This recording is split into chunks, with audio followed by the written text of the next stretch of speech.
Hey everyone, and welcome to our special live event today, the State of XR with industry leaders from AWE, VRARA, and Enterprise. Today we have an hour packed with XR goodness just for you. I may say a few maybe controversial statements about the state of the industry, but I can assure you that our illustrious speakers that you'll meet in a moment won't hold back and will keep me honest. And there's definitely going to be some time for your questions. So think about what you want to share. Share it in the chat, whether it's you're on LinkedIn or YouTube, and we'll try to address it during our event today. My name is Ori Inbar. I'm the co-founder of AWE, and in my 2 decades in XR, I never felt confident enough to say what I'm going to tell you now. This is the first time that I feel like it is the time to say this. So folks, the market indicators are pointing to the fact that, surprise, surprise, XR is going mainstream.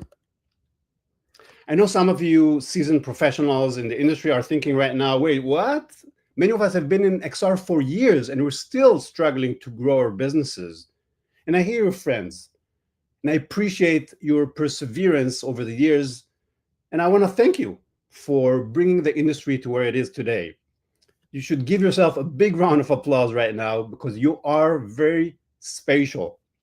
But I have to tell you, when I look at the intensity and the pace of innovation in XR, I know we have crossed a very important threshold.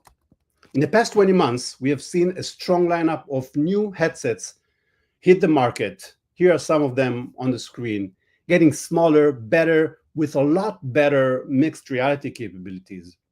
And of course, we're expecting Samsung's new headset and AR glasses to come out this year. We're also excited about Android XR, which was launched by Google recently and will be a huge accelerator to the industry. Plus, at CES this January, 16 new smart glasses were launched. It's a mix of AI and AR glasses with or without displays. And perhaps the most promising AR glasses to hit the market recently are the Snap Spectacles.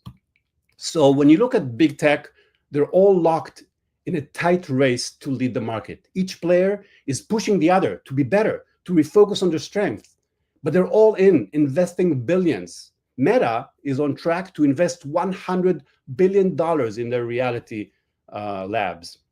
Well, the one exception is Microsoft, which seems to be missing in action at the moment. But the bottom line, it's good enough. And you can quote me on that. The hardware is good and widely available. XR content creation tools have also matured, and AI has eliminated a lot of the hard work. So the wait is over. Now it's really about creating content. And that's why I like to declare this year, 2025, as the year of the XR master builder. Because to reach the mainstream, we need builders of all kinds, developers, designers, entrepreneurs, to produce content, apps, experiences that resonate with every single person on the planet. That's how we conquer the mainstream. And when I say XR is going mainstream, it's more than just a feeling. There's hard evidence to prove it. So let's look at some of the data. First, according to AWE's home analyst, Artillery Intelligence, XR is on track to reach $29 billion this year. It's becoming a giant industry, and it's growing fast and steady. IDC is even more bullish. They're claiming that in the next 5 years, we'll see a compound annual growth rate of 38%. After AI, this is the fastest growing tech sector. And the install base is growing at over 33 million headsets. Unit sales maybe are not reflecting the growth that we're seeing yet, but perhaps the most important signal from the market leader, Meta, is that last quarter of 2024, Meta sold the most XR headsets ever. So we're definitely in the upward motion. And in addition, a hot new category is emerging with AR glasses. Look at this jump in this report. I'm not making this up. This is a legit report. and it continues to be a positive surprise for all the market. When you look at adoption, mobile AR usage in the US has been growing steadily and is now over 35% of the population. This is mainstream territory. And it's used, of course, for games, social, navigation, cosmetics. And it gets really interesting when you look at Gen Z, where over 90% are into shopping in AR. That's a huge indicator of the adoption. VR usage is not far behind at 25% of the US population, but it's growing fast, especially where it matters with the next generation. 1 in 4 teenagers in the US plays in VR. We heard that a record 13 million new users were added to Meta's ecosystem in 2024. Because kids get it, and they will continue to play and use VR their entire lives. On the enterprise front, we'll talk more about it today with our guests, but almost every single Fortune 1000 company has adopted XR, and most businesses are seeing proven ROI and are looking to scale it across the enterprise. And it shows when you look at the entire XR market. Enterprise revenue is now over 70% of the entire XR market. Now, on the cultural side, which we know has always an impact on a product that wants to get into the mainstream, guess which XR product got a Super Bowl commercial this year? That's, of course, the AI or smart glasses with the Chris's, because, you know, they're the hottest. I mean, not Chris's, the glasses. But also because we all know how AI makes XR better, faster, and cheaper. But on the flip side, XR is the perfect interface for AI. I would even go and say that XR is the killer app for AI. And here's perhaps the most interesting thing you'll hear from me today. There is no AI without XR. It's a message that we need every investor, entrepreneur, and enterprise to understand. And speaking of investors, Andreessen Horowitz, probably the most influential investor in the world, is bullish about XR. They claim it's among the most underrated markets and that the time to invest and develop is now. XR was actually featured in their latest report, Big Ideas in Tech 2025, where they say XR devices are now widely available and there's increased developer activity on spatial computing platforms. And that is especially promising in verticals that involve a lot of physical world data. And for that reason, we see thousands of developers shifting to spatial. We see them flocking to XR hackathons around the world. By my estimate, there's now over 2 million XR developers in the world. So yeah, this is the year of the XR builder. We need the masters of a domain, of a use case, of a passion, of a hobby, to build spatial experiences for their people, for their crowds. Forget about the killer app. The platform itself is the killer app, and it's an enabler for every other niche app that will help us conquer the mainstream. So, of course, to see this in action, I invite you all to AWE. And now, let's hear what our guest speakers have to say about the state of XR. Do they agree with me? Or do they want to bring up some debate around it? So first, give it up to the founder of VR-AR Association, Nathan Pettyjohn. Hey, Ori. Thanks for having me here. This is a delight. Very good. Thanks. So good to see you here. So you founded VR-AR, I guess, about 10 years ago, right? Yeah, 2015 to be exact. That's exactly 10 years. December You're celebrating 2015. This year. What a great ride. First, let me ask you, I know one of the strongest parts and the most exciting things around the VR-AR Association is the committees, right? I mean, the enterprise committees. Tell us a bit more about this. How is it going? What's happening at those? Yeah, so I'll give you some insights onto the industry committees. There's about 20 of them that meet regularly. We initially, as an organization, we started with these geographically located chapters to hold like networking events in geographies. And quickly we heard from people that said, hey, I really am focused on one particular vertical.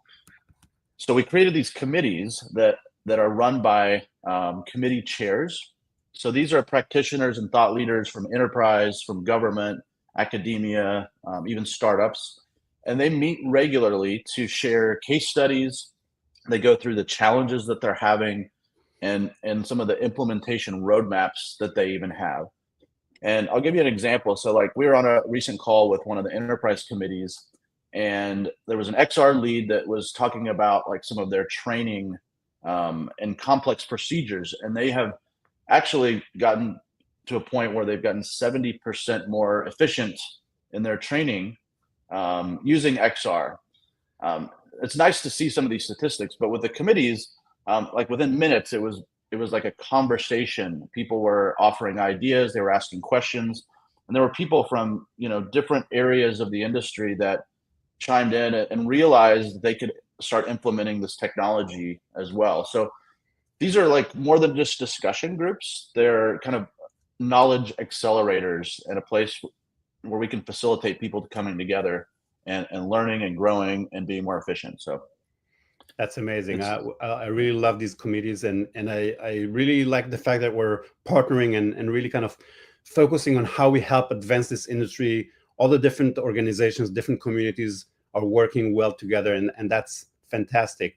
So a bit more kind of about the vibe you're hearing and seeing in those committees, especially in light of what I presented, just a moment ago in terms of the overall state of the industry. Do you see kind of these kind of numbers, these kind of vibes also in those committees, or you see something a bit different?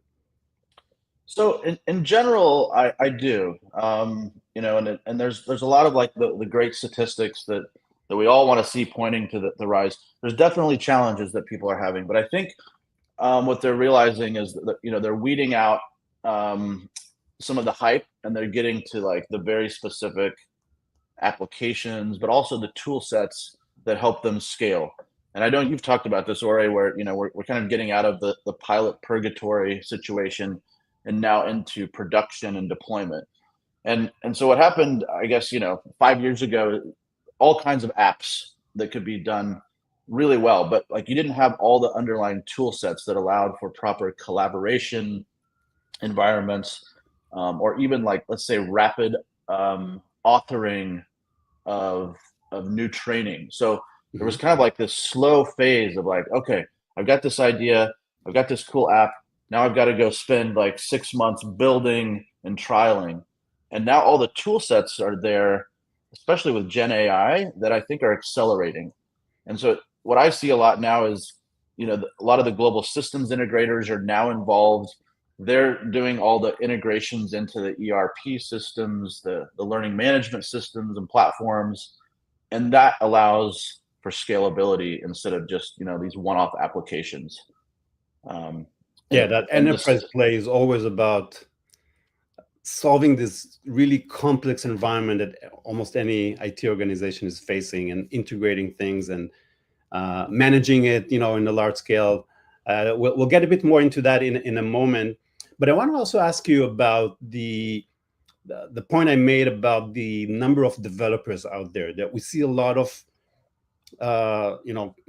maybe iOS or Android developers jumping into spatial because they see an opportunity here. They see that it's definitely a growth opportunity for them. Do you see that aspect also from the enterprise perspective, or just in general, kind of that we're seeing more developers getting into the space? I would say so. But like, as you go through the funnel of, early stage developers that are just learning up to like the senior level developers, right?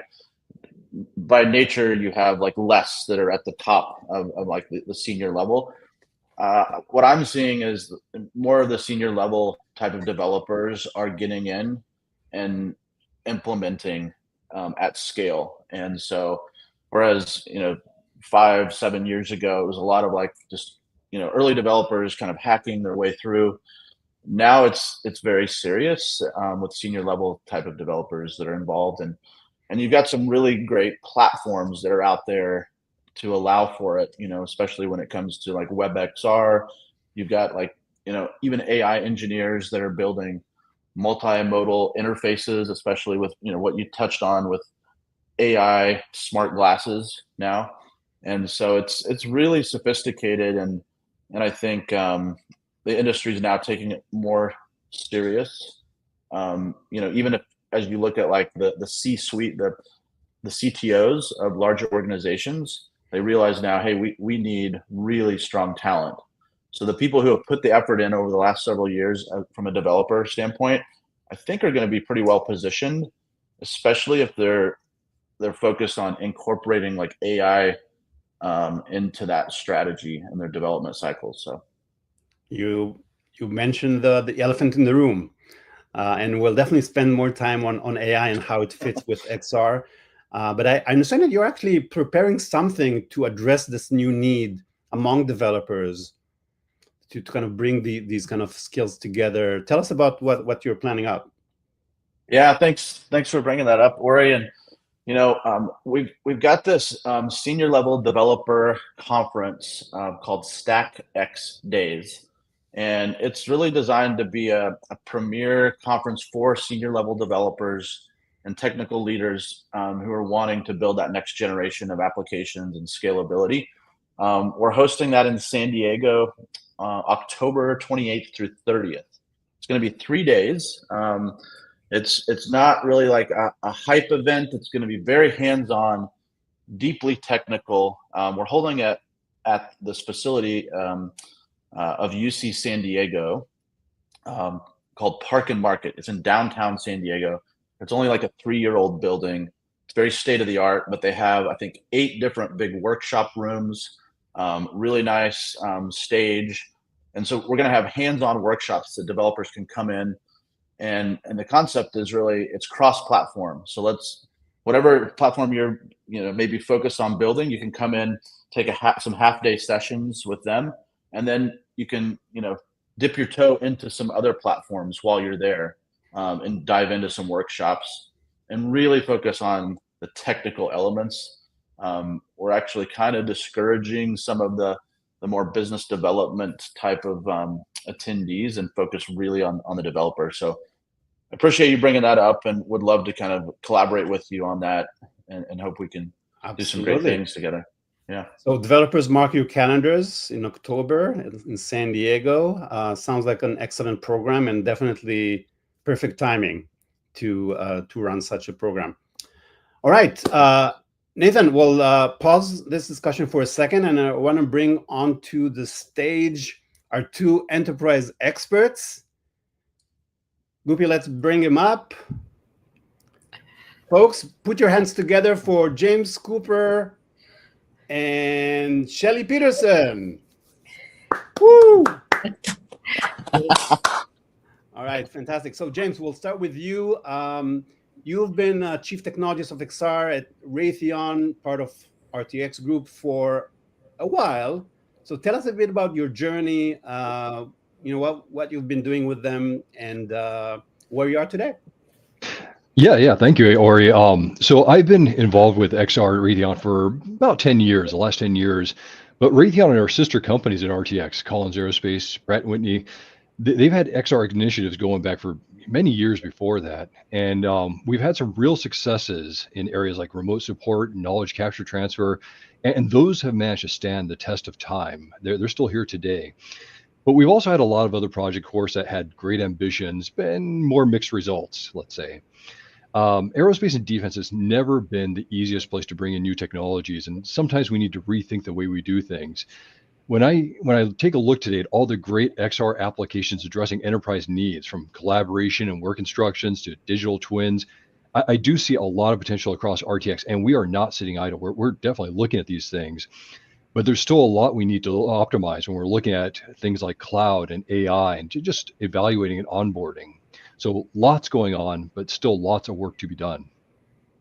That's awesome. I can't help by asking you about all these shirts behind you. Tell us, what's the story? I can see an AWE shirt right there.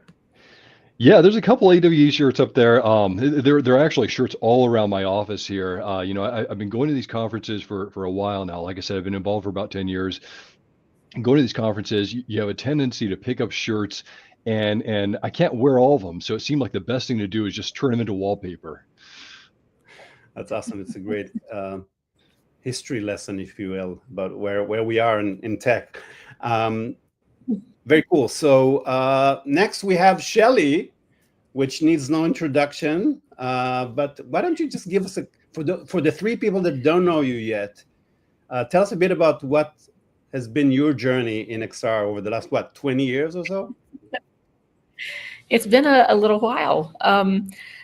In the early days, I mean, I could map my interest in this space back to 1993 in high school when I wrote a paper that involved concepts of what we would consider XR today. The first project that I consider true XR related was around the 2001 timeframe when I owned a company that worked with the design of a monocular for special ops, which had elements of XR related to it. But then I joined Lockheed Martin, and about 2011, I brought XR into Lockheed Martin space, and we started using it out on the shop floor building spacecraft, which was a lot of fun to see. That grew rapidly. We saw significant ROI, and numerous KPIs were hitting big numbers. So we scaled to 10 different space manufacturing sites at that time, Kennedy Space Center and Johnson Space Center and some others. And then I joined Microsoft to work with the mixed reality team as a director of strategic operations. And now I'm the CEO of Wizard Wells, and I help organizations who are looking at bringing in emerging technology across all different industry threads, from aerospace to training, everything in between. So it's been a fun journey. Incredible journey. And I guess between you, Shelley, and James, you probably cover 60% of aerospace, XR in aerospace over the past 10 years? There's a lot of interesting work being done there. And it's a lot of fun to see how this technology maps to aerospace use cases. All right. Thank you both for joining us today. I know it's really important to share just kind of what's happening on the ground, with enterprises, with XR, and kind of debate some of the high level statements that people like me may be making. So first, I want to ask you about your perspective. What's your assessment of the state of XR as I presented it in a few moments ago? And Shelley, maybe you want to get started. I think it's an exciting time. So if I look at it from the high level, we had computers, and then we had a mouse and a keyboard developed, and that changed the way we use the computers, and it was very impactful. When you say XR is the perfect app for AI, I think of AI as the brain. I think of XR as the senses. And what's interesting is it was developed in opposite order. You have XR that was developed, and now you have AI come along. And the two are very synergistic. I mean, XR provides the perfect bridge for AI into our physical space.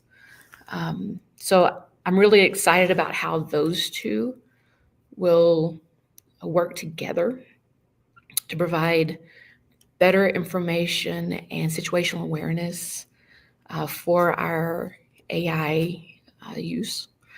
I see that there are a lot of companies who have brought in XR technology, and I think they're seeing significant value. And so now it's at that point where, we're past, like you say, the pilot purgatory and the proof of concept, and organizations are understanding that there's real value there, which we've seen for a while, but sometimes it's hard to get going. There's kind of a chicken and egg thing at the start, and companies are figuring that out, and it's interesting to see the results.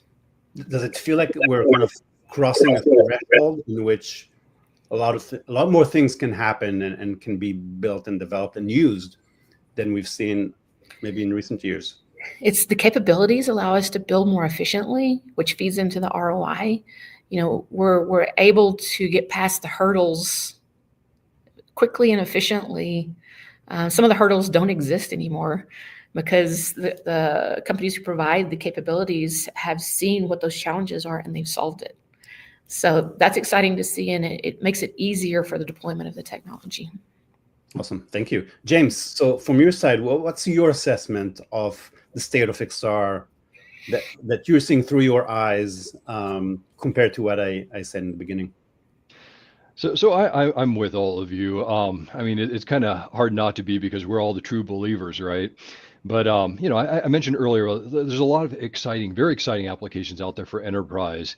And I think the XR industry in general has reached that point in commercial maturity and mainstream adoption, like you were pointing out, where enterprises now see it as a serious tool. A few years ago, I don't know, maybe 5, 6, 7 years ago, I saw a lot of these technologies, XR, the headsets, Raspberry Pis, and these kind of single board computers, 3D printers, as kind of the second wave of garage innovation. People are going to be starting these companies and exploring these new technologies from their houses and the garages. But we've really quickly reached a point where this stuff is serious now, and this has real implications for enterprise. Training, Shelley talking about these enterprise applications and seeing real ROI. Training has been a solid entry point, and we continue to see that mature with mixed reality and AI and digital twins. And then with other applications like work instructions and augmented reality inspections or augmented inspections, we're seeing some real sophistication developing, and this can directly impact work quality, manufacturing speed, and business value. So as these applications continue to scale up and continue to improve, they're going to reshape the way we do a lot of things. So training, I think, is probably the most used use cases out there in enterprises, and I'm going to go and say that among the Fortune 1000 company and maybe Fortune 5000 company, there isn't a single one that is either not using it already for some training or working on using it. Do you feel like it's an exaggeration? No. I mean, it in some ways it's kind of low hanging fruit. It makes a lot of sense, and there's a lot of reports out there too about the turnover where baby boomer generation, the older generation, they're retiring, they're taking a lot of knowledge with them. There is this real need to very quickly and effectively train up the new generation, the next generation of workers. And XR, and again, complemented with things like digital twins and AI, it just makes sense as the way to train up so many of these opportunities. Yeah, and you mentioned also digital twin, which seems to become also a no-brainer for any company that has some form of facilities, a factory or, oil and gas or some facility. Digital twin is becoming kind of almost like, like I said, a low-hanging fruit, a way to get into it, because the knowledge around how to create it, how to use it is already there. And now it's really a matter of applying it for each company. Shelley, do you see that too? The kind of digital twins is becoming more prevalent? Yes, absolutely. And also on the training topic, I mean, on spacecraft, back in the 2017, 2018 timeframe, we had what we called trainingless activities. So XR was so good that, and mixed reality overlaid on the structures for manufacturing was so powerful that instead of training a technician on the activity they're about to run, we could put the device on their head, they could do the work, and they didn't have to go through the training process. It was that powerful. And this is on spacecraft, where all risks must be mitigated. So if we can use it in that environment for that purpose, it's powerful at getting the point across and providing immediate comprehension. So whether we're using it to ramp up and learn a new skill, or whether we're using it to actively, during the work effort, provide that comprehension, it's doing some amazing monitoring and providing maintenance, all that kind of stuff. Yeah. So besides these two, which seem to me like the most prevalent use cases in enterprises, what are some of the other emerging use cases you're seeing? And I'll open this question to everybody, Nathan, including you. If you like, what are you seeing that is not just a cool new use case, but something that you see being adopted on a mass level in enterprises once we get started?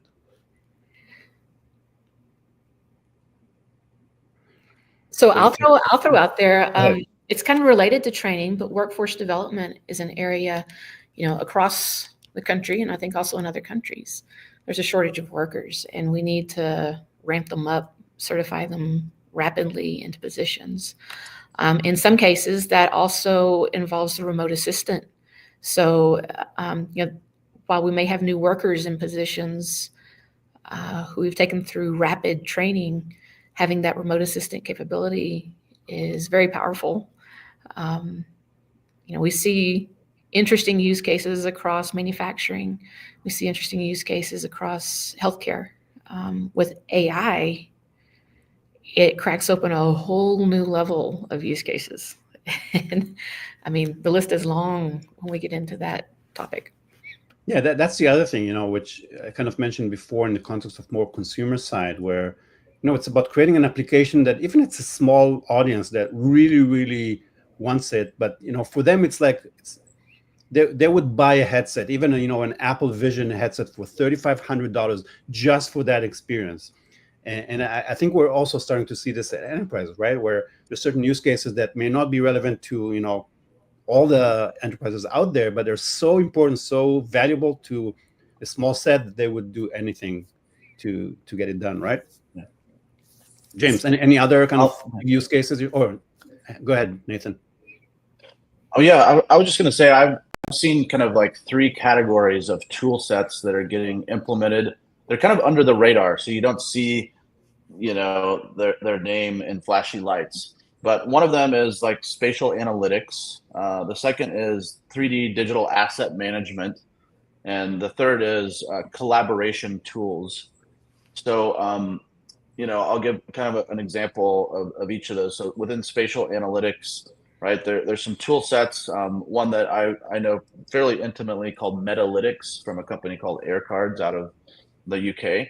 And they've built this whole module that can be injected into almost any kind of spatial app and allows you to customize all the analytics that are then driving, feedback loops on ROI and efficiencies, so that you can optimize how you author some of these like training modules. Even for like marketing purposes, those are being used, like as people even use their mobile phones still on many use cases, you can track like where they're looking and what things are engaging audience members. The second one that I mentioned, which is asset management, there's a really cool company called Ventana that allows you to take these massive, large 3D asset files, put them into the Ventana platform, and then over 100 different file types are generated that you can use across the whole value chain. So there's like companies like Puma, for example, are using this to design and have like one source of truth in that asset, and then that's being used all the way through to like an Amazon website. That same 3D asset that gets changed once can then be used instantly, and that's like showing how this is scaling.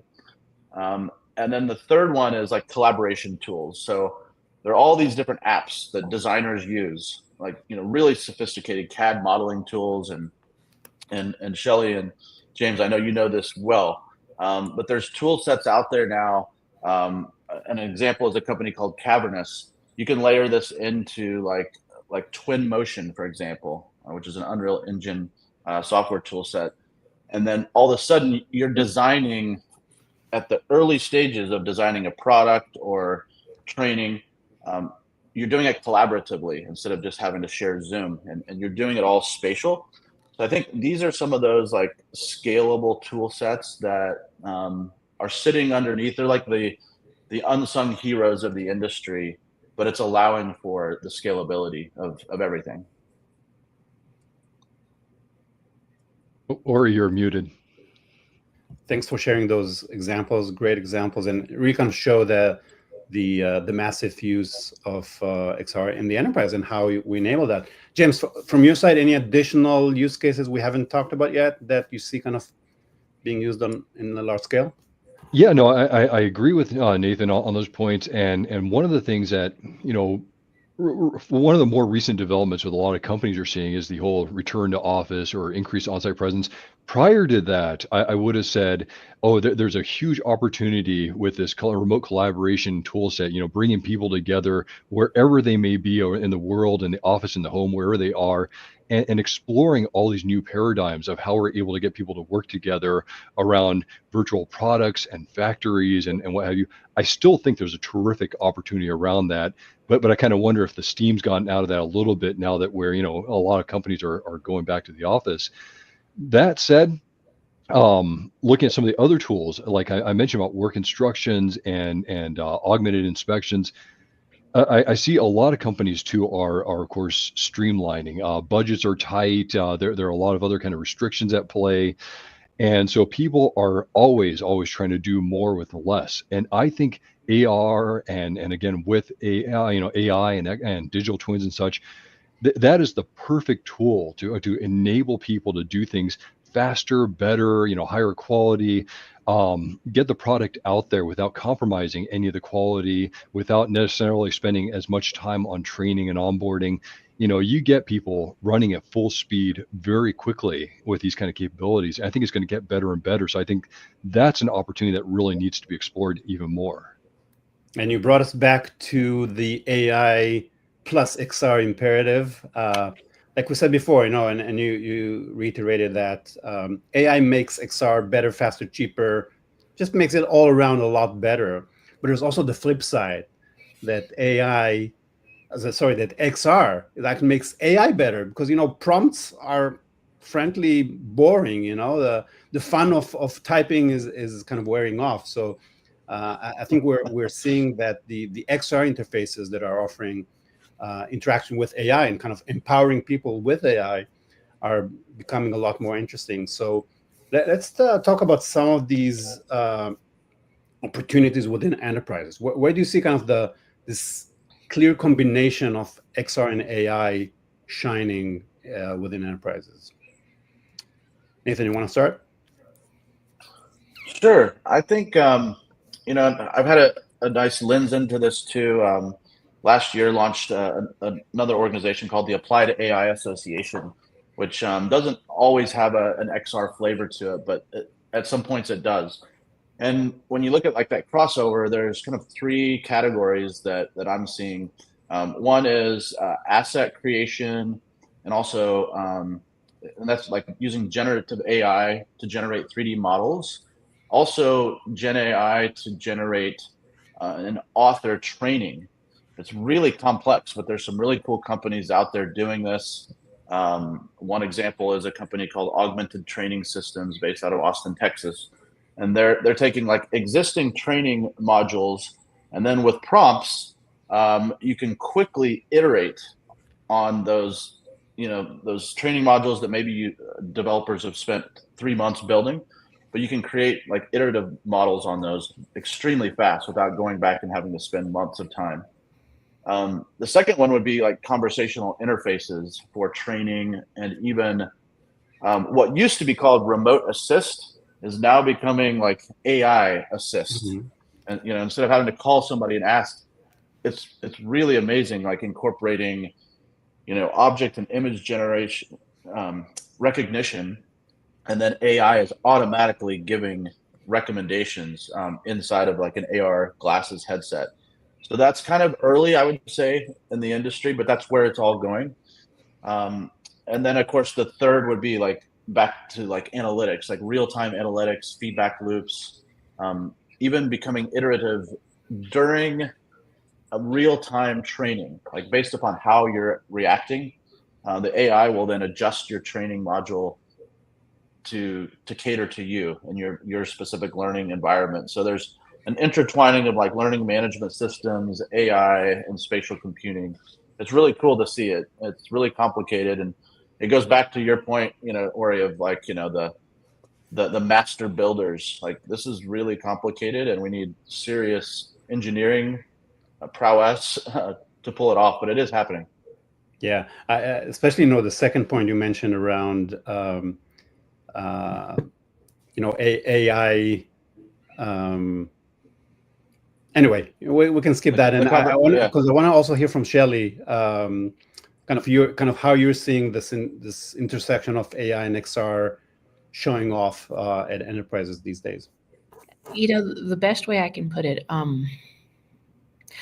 last week I was in coffee chat with Ian Dawson, who's the VFX producer for Iron Man's Jarvis. And we were talking about this topic, you know, how is AI influencing? And it's moving so rapidly. You know, I like to reach out to people in the industry to see what they're seeing. And what we see from Jarvis and Iron Man is becoming real. We've seen instances of it where you're interacting with the physical space. If you're working on maintaining, say, a vehicle, it has the understanding of the maintenance manual. It understands the components in that vehicle. You can ask it a question and it can source not only the step-by-step instruction, but it overlays it on the actual structure. It shows you with overlays on the structure how to disassemble, how to repair. So we're seeing that now. We saw demonstrations of that in the last couple of years. It's a way for AI to understand. XR is a way for AI to understand our physical space. It's that situational awareness of the things around us, how we interact with them. So, you know, we think of asking AI questions and it giving us answers, but XR takes that into our real world. And I think that's what we need. You know, we always talk about popping out of the rectangular spaces, and we've been able to do that with XR. AI provides the additional assistant along with us that really makes it powerful. So I think the two paired are incredible. Now, he also talked about how we can come up with prototypes of concepts much more rapidly. So whether that's Hollywood movie, and we have a way to generate options that we can all look at and get on the same page more quickly, or whether that's in our enterprise environments where we're trying to come up with how we're going to approach a challenge. We can see options for that with AI and XR and move more rapidly. Absolutely, you said it. You said the words. You know, it's AI for the physical world. I'm seeing a lot of cool new AI startups that say this, and they're basically essentially saying, you know, AI and XR need to go together. And you know, if you think about it, AI has been training on all of the information on the internet, and now it's out of new content. So in order to get smarter, it needs access to the real world. And the only way to get that access is through XR, you know, whether it's through cameras on people or on sensors and so on. So again, these two are essential together. And I'm actually seeing a couple of comments that we shouldn't forget some of the liabilities that could come out of this combination of AI and XR. When, you know, AI, we know, can hallucinate, you know, can have some issues. So how would it reflect on XR when you use it inside of it? So I think that's a big topic for discussion. Maybe we'll have time to tackle it at the end. But I want to go to kind of back to the hardware aspect. You know, we talked about all these amazing hardware that came out recently. Amazing mixed reality. It can do virtual reality and augmented reality with pass-through.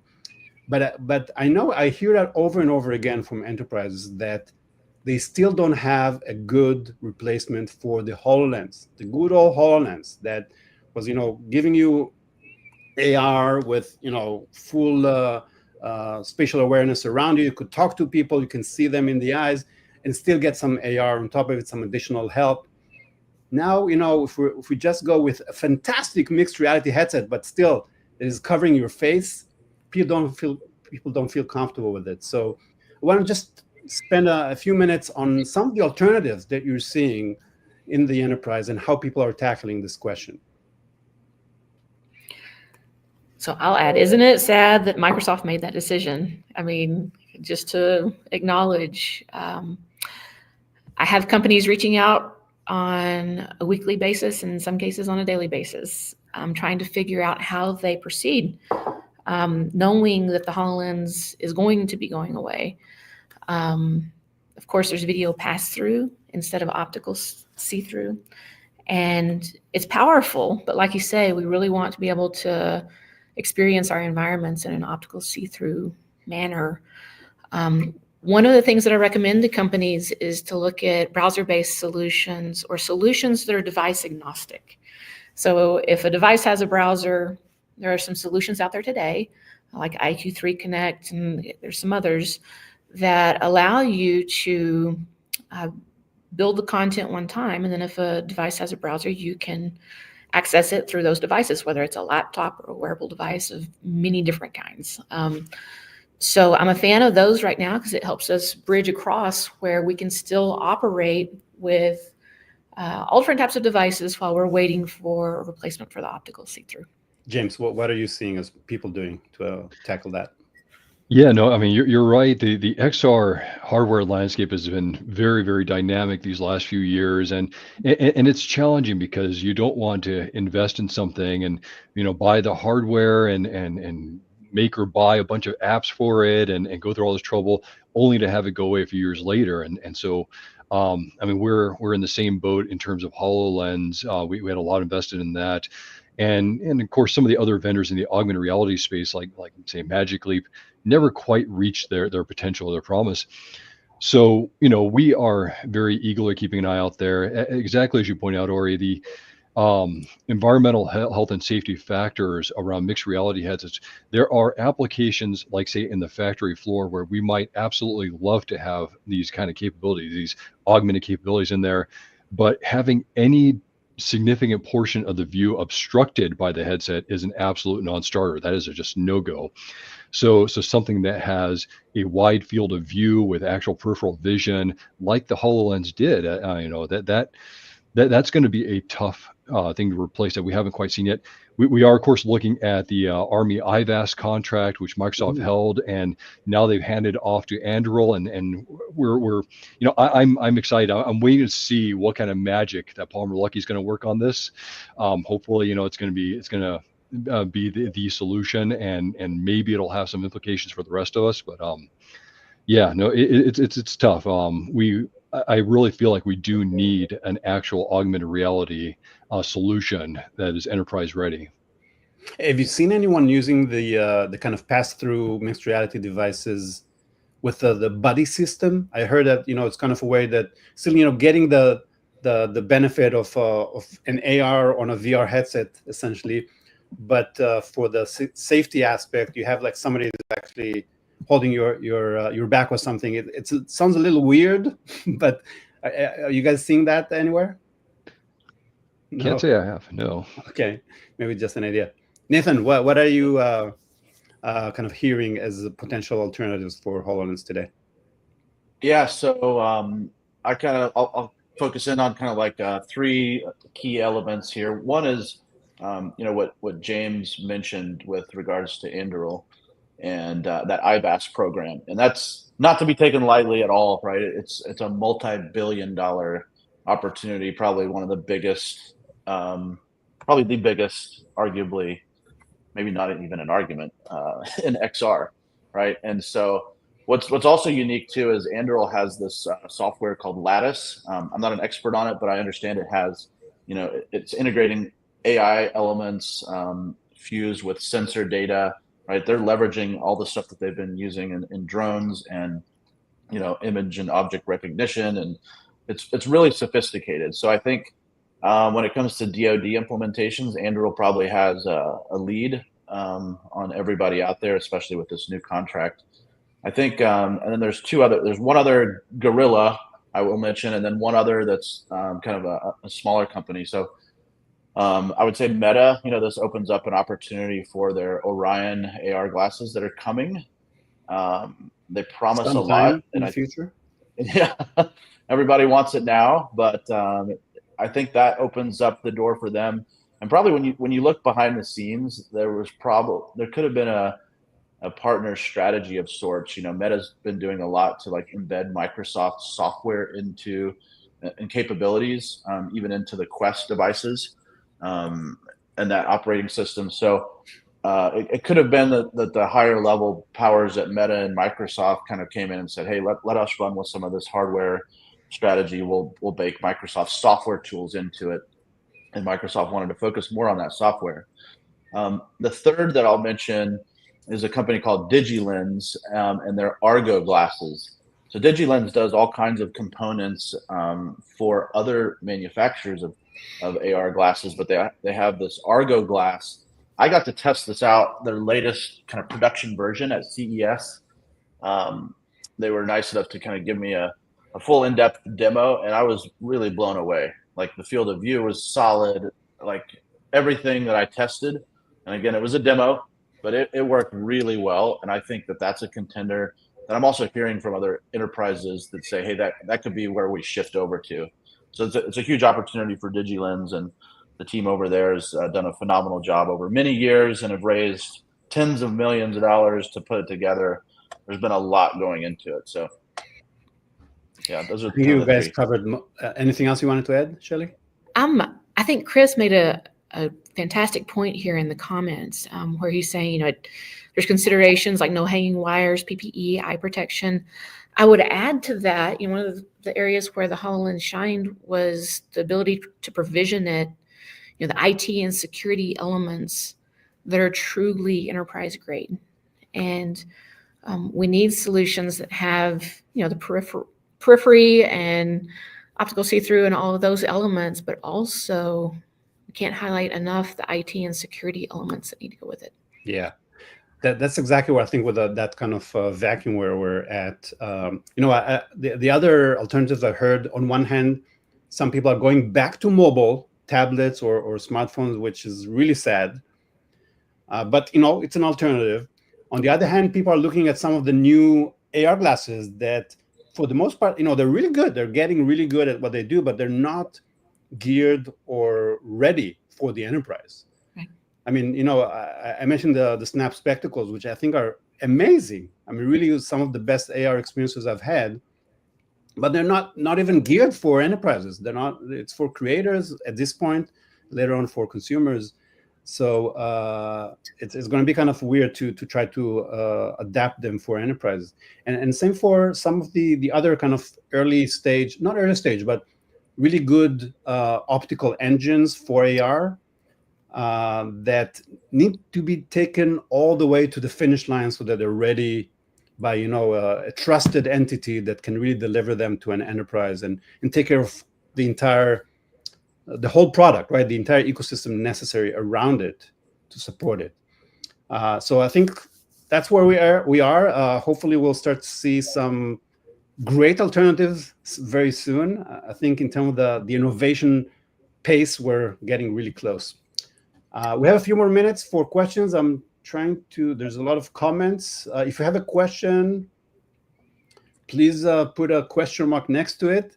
While I select a couple of questions, any kind of thoughts from you guys, whatever you want to say to the XR ecosystem at large, to people who are listening to us here, to enterprises, who wants to get started? I guess I can jump in here. And so I mean, we were all saying it, the getting into this industry, the innovative leadership, in this kind of thing, it can be a very tough road to walk. And, there's stats out there about how 90% of startups fail eventually. And so there are definitely pitfalls, and it could range from just non-believers in your ideas, falling short of expectations, or actually even being ahead of your time with your idea.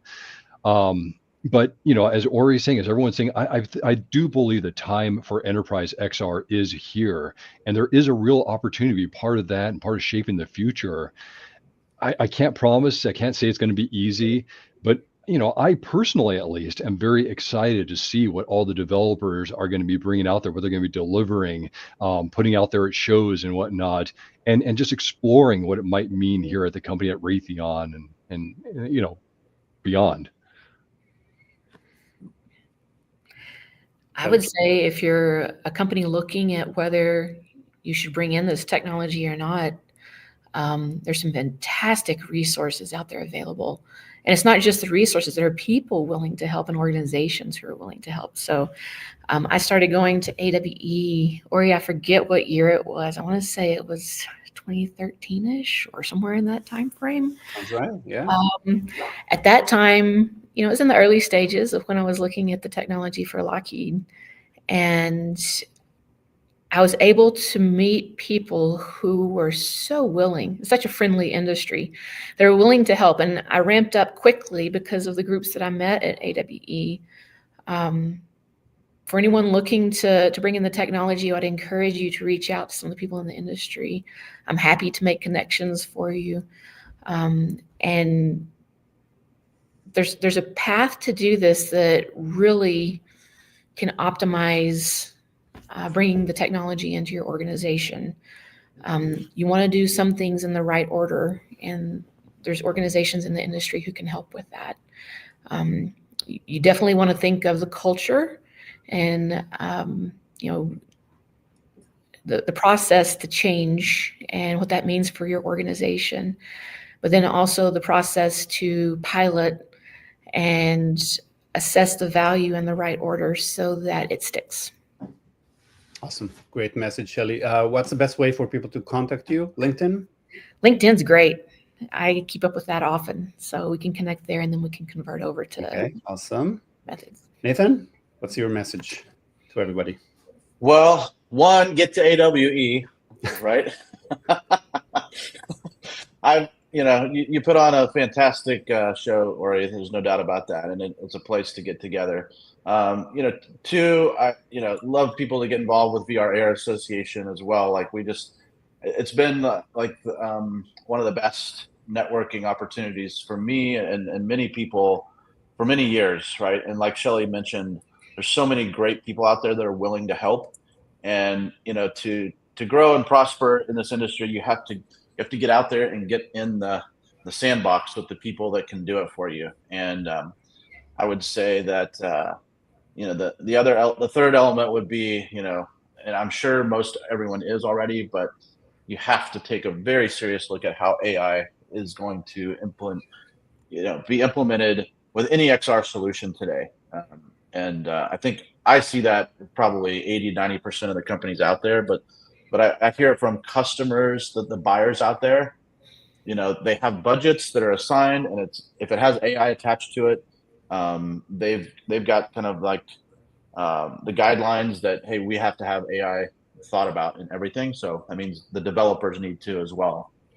And then hopefully, I see a lot of those developers at our StackX Days event in San Diego. And overall, I just want to say thanks, Ori, to you and all the people of this industry, what they're pouring into it.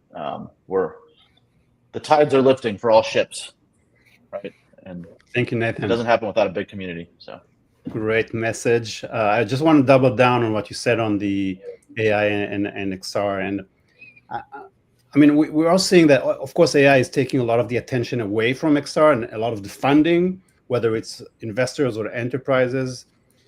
And I think the important message that every single one of us need to communicate is that there's no AI without XR. No, eventually you'll end up needing both together. So think about it up front, and do not invest just in one and forget the other. Prompts are not going to get you only that far. You're going to need XR at some point. So that's something that hopefully we can all spread around. I see a lot of fantastic comments in the chat. We can't really cover everything, but take a read. Really good, smart people over there. One thing that I saw is a question around what are the themes this year at AWE, and I kind of said it up front. First is that XR is really at a new stage. It's going mainstream, and it needs content that matters to every single person on Earth. So we need the builders to get in and really, get into the picture in a bigger way. The other thing, of course, is that combination of AI and XR. You'll see it all over the show and the expo floor, in all the sessions. I'm sure all the conversations are going to touch on AI and XR. So that's a very, very big theme. And just to add to that, we have 3 key programs that we're kind of focusing on this year. One is focused on enterprise. So all of you that work for enterprises, you're invited to just sign up for the Enterprise VIP program. You'll get a free pass and get to this amazing program where you first of all, you have a space where no sales zone, so you can really hang out with your peers and share and learn. Guided tours of the expo for your verticals, roundtables focused on the topics that matter to you. It's really a fantastic program. The two other programs, one is for the gaming industry, which we know is struggling a little bit in the last couple of months, but it's still growing, and a lot of attention is shifting towards XR games. So we will have a special dedicated area in the expo called the AWE Gaming Hub. All the content creators will be there, the studios. It will be a fantastic place to really help accelerate gaming. And finally, it's builders. We have what we call the Builders Nexus program, which is designed to help you connect with people that you need to connect with, showcase your product, launch your product, learn, and really help advance this whole industry towards mainstream. So that's our themes for this year's AWE. And I want to thank once again to Shelley Peterson, James Cooper, and Nathan Pettyjohn for joining us today for the State of XR. Thanks very much, everybody. Thank you. Thank you. Thanks, Ori. Thanks, Shelley. Thanks, James.